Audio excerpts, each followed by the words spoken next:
even though he had horrific injuries himself at that point, he wasn't about to let that happen to his dad, and he put himself in the way of that thrust that was coming towards me and undoubtedly saved my life.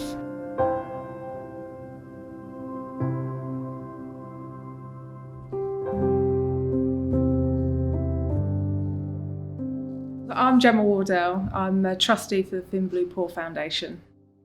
So the Thin Blue Paw Foundation has been set up as a charity to support police dogs in their retirement from the forces that they work for.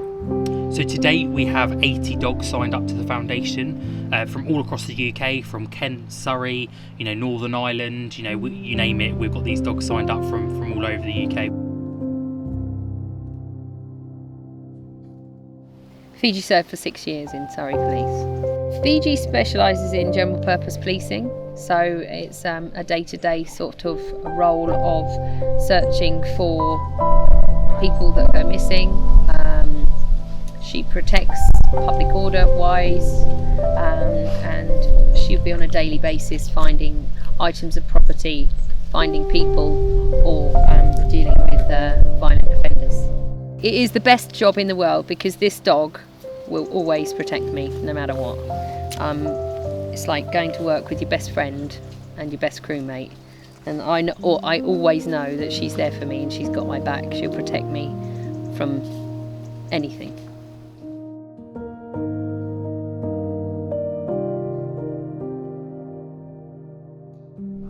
People are prepared to support the Thin Blue Paw. I think these dogs have worked really hard for people, not just for their handlers.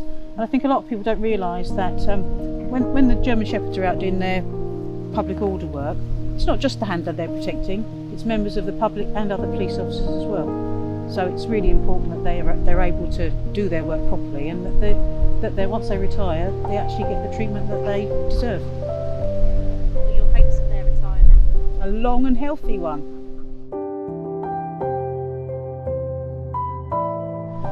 He will have ongoing medical issues and need his medication and possible further treatment, and that would be quite a financial burden.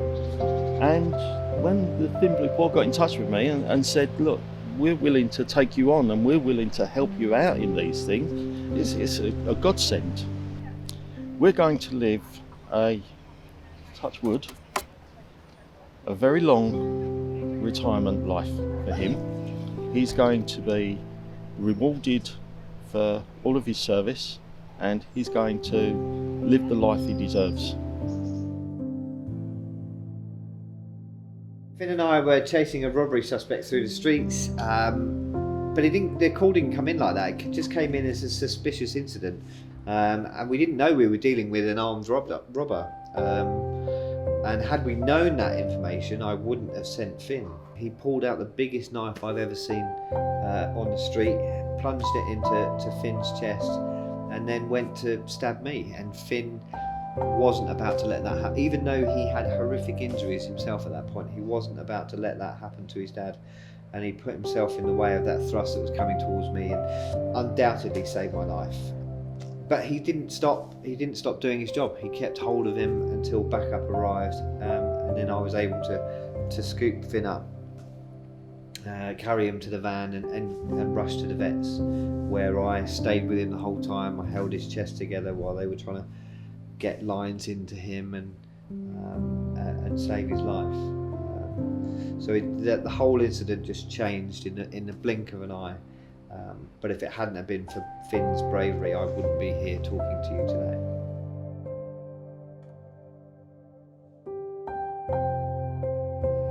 These dogs, the retired police dogs, really do give their lives for their jobs and their handlers. And when you look at what they do on a day-to-day basis, they work kind of 40-hour weeks and they don't have a pension to retire with. So all the costs are down to the handler. So the £50,000 donation helps fund the Joy service through them, as well as all the vet fees that these dogs are going to be facing in the future. If you want to support the Thin Blue Paw Foundation, we rely solely on donations.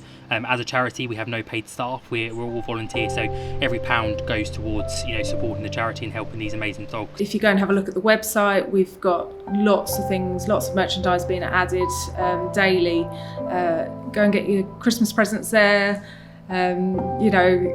Anything like that will support us. We want people to give monthly donations, do fundraisers, have fun helping raise money for these incredible animals, and just keep talking about the job that they do and looking after them, helping us to look after them in retirement, because they certainly deserve it.